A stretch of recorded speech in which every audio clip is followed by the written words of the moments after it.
भारत की 75 से ज्यादा ऐसी कंपनियां हैं जिनमें चीन के निवेशकों ने बहुत अच्छी खासी पैठ बना ली है। ये कंपनियां e commerce, financial technology, media और सोशल मीडिया एग्रीगेशन सर्विसेज और लॉजिस्टिक्स के फील्ड में काम करती हैं।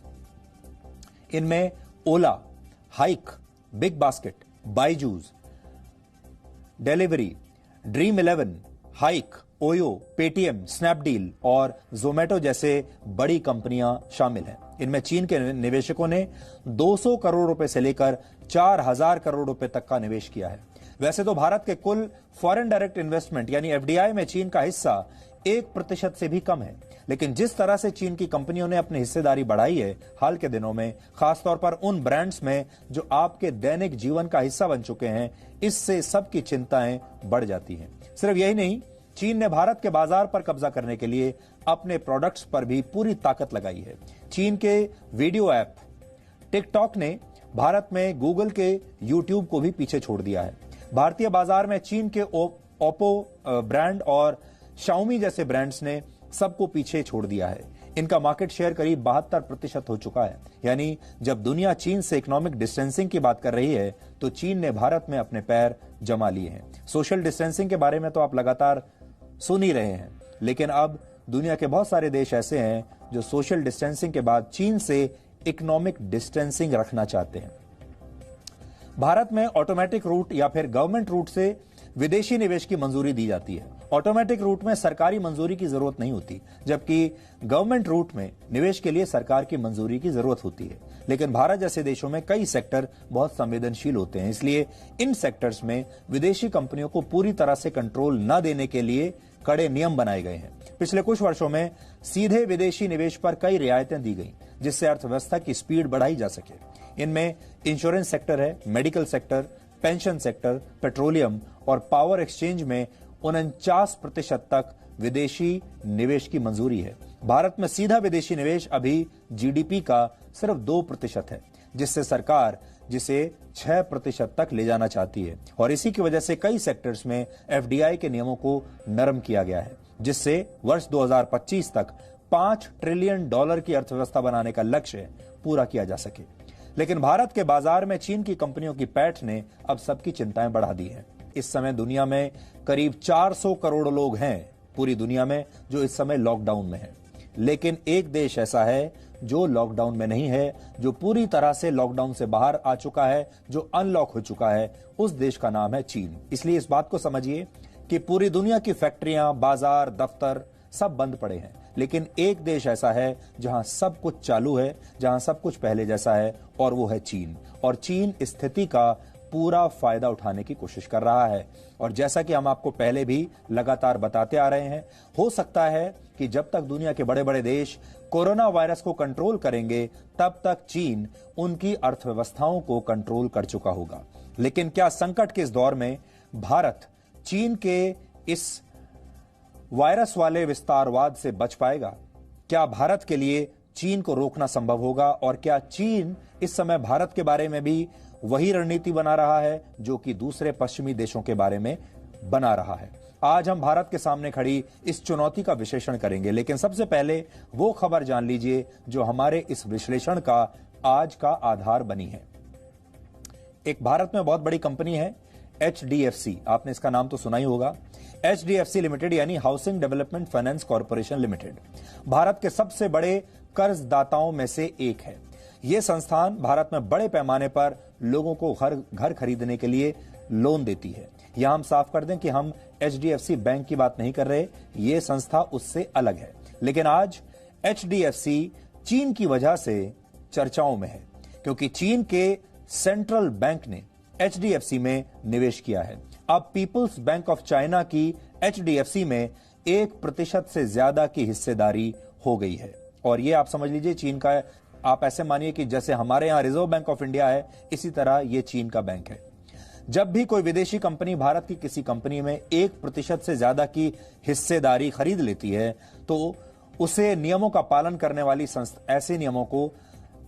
ऐसी संस्थाओं को इसकी जानकारी अथॉरिटीज को देनी होती है। और इसी नियम के तहत इस निवेश की जानकारी बाहर आई है, क्योंकि जैसे ही पीपुल्स बैंक ऑफ चाइना की जो हिस्सेदारी है वो एचडीएफसी में 1% से ऊपर गई, वैसे ही ये मैंडेटरी है, यानी नियमों के मुताबिक इसकी घोषणा करनी जरूरी होती है। और जब ये घोषणा हुई तभी बाहर की दुनिया को ये पता चला कि पीपल्स बैंक ऑफ चाइना की हिस्सेदारी 1% एचडीएफसी में है।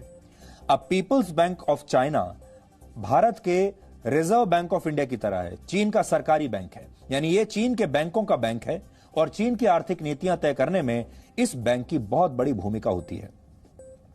यह खबर इसलिए हैरान करने वाली है क्योंकि एचडीएफसी में चीन के किसी साधारण बैंक ने नहीं, बल्कि चीन के केंद्रीय बैंक ने निवेश किया है।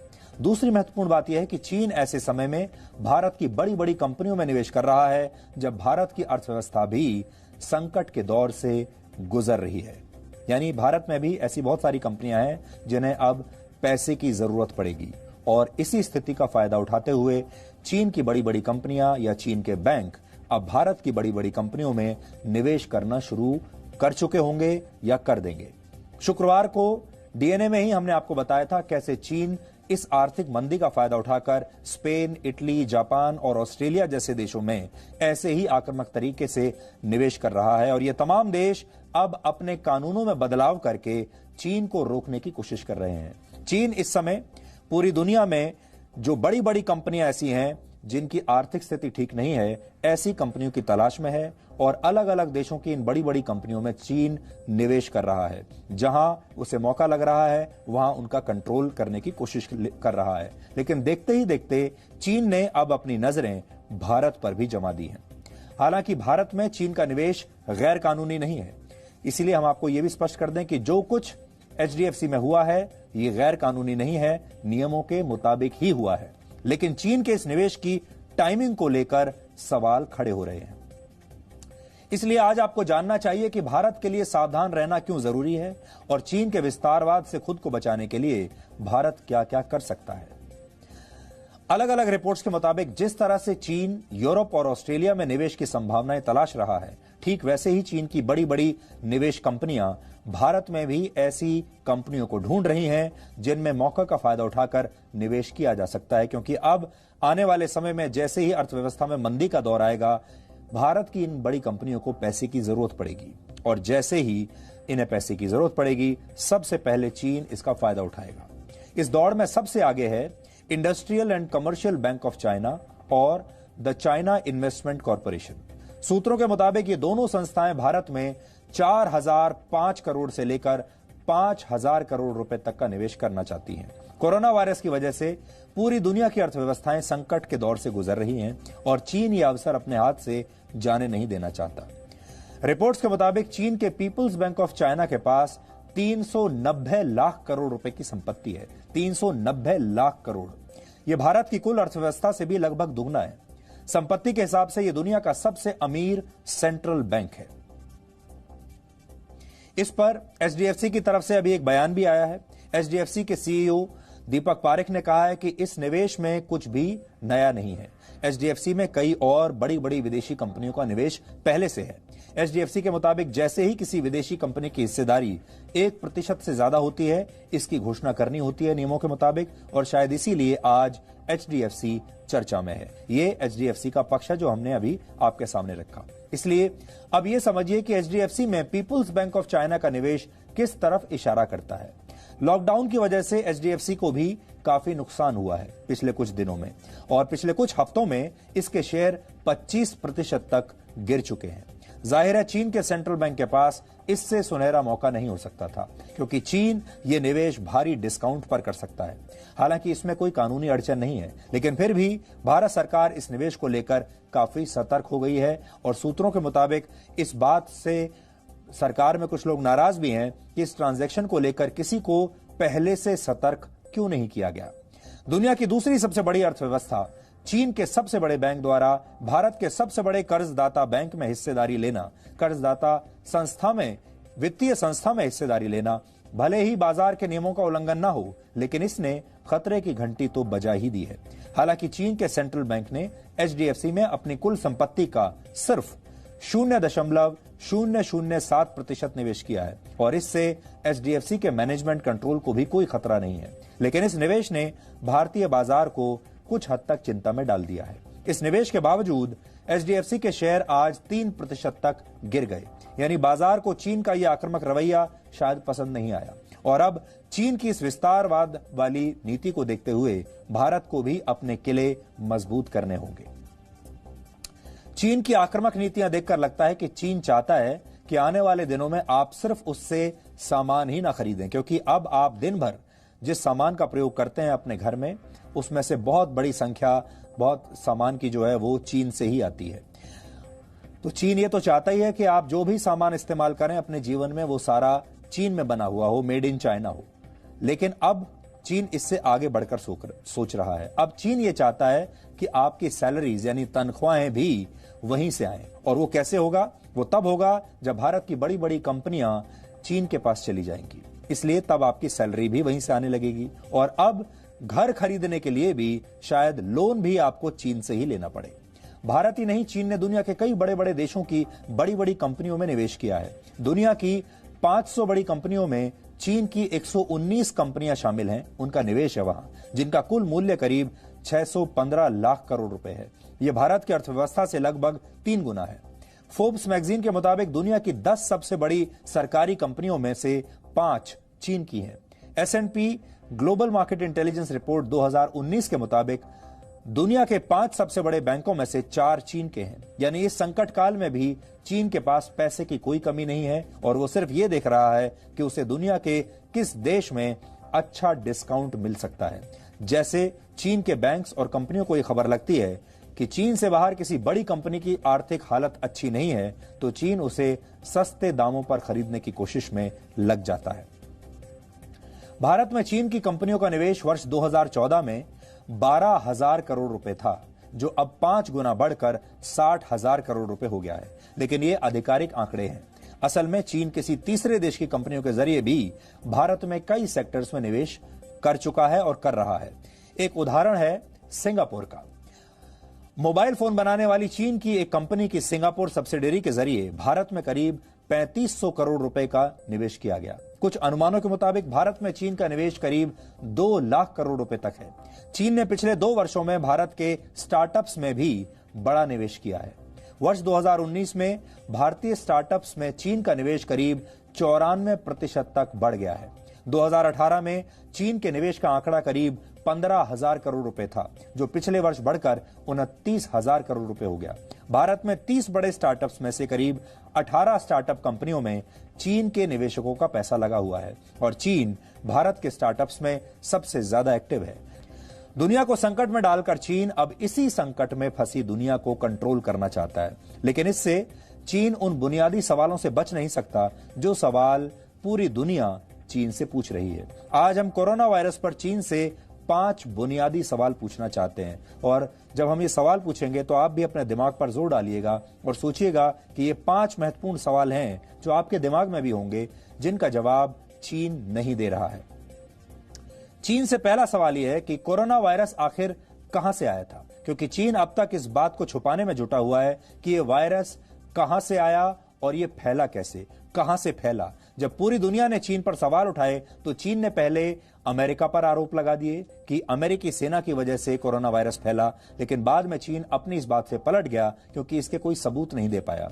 अब सभी को पता है कि खुद अमेरिका ही वायरस से सबसे ज्यादा प्रभावित है, इसलिए यह हो नहीं सकता कि यह वायरस अमेरिका से आया हो। लेकिन चीन ने भी अभी तक ये किसी को नहीं बताया है दुनिया में कि ये वायरस कहां से आया, इस वायरस की उत्पत्ति कहां से हुई, कैसे हुई और ये फैला कैसे। और ये सवाल का जवाब सिर्फ चीन के पास है।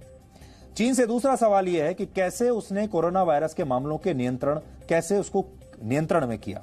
क्या चीन को कोई इलाज मिल गया जिससे उसने कोरोना के मामले बढ़ने नहीं दिए और वहां पर मौत का आंकड़ा भी 3,500 से कम रहा, जबकि अमेरिका, इटली, स्पेन, फ्रांस और ब्रिटेन 5 देश ऐसे हैं जहां मौत का आंकड़ा 10,000 के पार हो चुका है। ऐसा कैसे है कि न्यूयॉर्क में इतनी बड़ी संख्या में लोग मर रहे हैं, लेकिन वुहान, जिसकी पॉपुलेशन न्यूयॉर्क के बराबर ही है, वहां पर चीन ने इस वायरस को कंट्रोल कर लिया। चीन का कहना है कि उसने कोरोना वायरस के 90% मरीज ठीक कर लिए। लेकिन सवाल यह है कैसे। चीन से तीसरा सवाल है कि कोरोना वायरस पर उसकी रिसर्च का क्या हुआ। वायरस का पहला मामला दिसंबर 2019 में आया था। दिसंबर से लेकर अब तक करीब 4 महीने हो चुके। चीन ने वायरस के बारे में पूरी स्पष्टता के साथ दुनिया को कुछ नहीं बताया है। चीन ने वायरस को लेकर अपने यहां रिसर्च पेपर पर कड़ी निगरानी लगा दी है।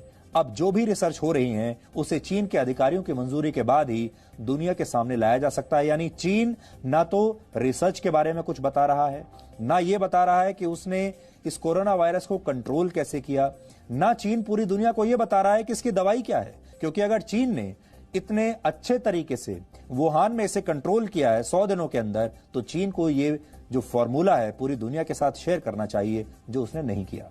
चीन से चौथा सवाल यह कि चीन ने कोरोना वायरस के बारे में गहराई से पता लगाने के लिए अंतर्राष्ट्रीय विशेषज्ञों को अपने यहां आने की अनुमति क्यों नहीं दी? क्यों नहीं कहा कि चीन आकर अंतर्राष्ट्रीय विशेषज्ञ वायरस के बारे में अध्ययन करें? अमेरिका ने चीन को ऑफर किया था कि वो विशेषज्ञ भेजने के लिए तैयार है, लेकिन चीन ने इनकार कर दिया। विश्व स्वास्थ्य संगठन की टीम वुहान जरूर गई थी, लेकिन किसी को नहीं पता कि वुहान से उन्हें क्या जानकारियां मिली। वैसे भी वर्ल्ड हेल्थ ऑर्गेनाइजेशन और चीन की मिलीभगत के आरोप अब पूरी दुनिया में लग रहे हैं। और पांचवा और आखिरी सवाल चीन से यह है कि चीन अब तक दुनिया को यह भरोसा क्यों नहीं दे पाया कि ऐसा वायरस दोबारा नहीं फैलेगा? क्योंकि चीन ने अपने वेट मार्केट्स बंद नहीं किए, बल्कि उन्हें फिर से शुरू कर दिया। आपको याद होगा, चीन ने जब हालात कंट्रोल कर लिए और वहां जिंदगी सामान्य होने लगी, तो चीन में फिर से ये वेट मार्केट्स खोल दिए गए। ये वो बाजार हैं जहां पर चमगादड़ों और दूसरे जीव जंतुओं के मांस का कारोबार होता है। यही माना जाता है कि इन्हीं वेट मार्केट से कोरोना वायरस इंसानों में पहुंचा। क्या चीन फिर से दुनिया को नई महामारी देने की तैयारी कर रहा है? और ये वायरस कहां से आया, उसके बारे में दो ही थ्योरी चलती है। एक थ्योरी ये कि वेट मार्केट से ये वायरस बाहर निकला, और कहा तो यह जाता है कि चीन में जो चमगादड़ जो थी वहां से ये वायरस की उत्पत्ति हुई है, यानी वेट मार्केट से ये निकला। दूसरी थ्योरी यह है कि चीन में एक वायरस बैंक है और उस वायरस बैंक से ये वायरस बाहर आया है। लेकिन दोनों ही बातें सिर्फ चीन जानता है, और चीन ने अब तक दुनिया को नहीं बताया है कि ये वायरस आया कहां से, इसका इलाज क्या है, क्या चीन ने इसे कंट्रोल कैसे किया, चीन ने अब तक इस पर कितने शोध किए हैं, ये बातें चीन नहीं बता रहा है।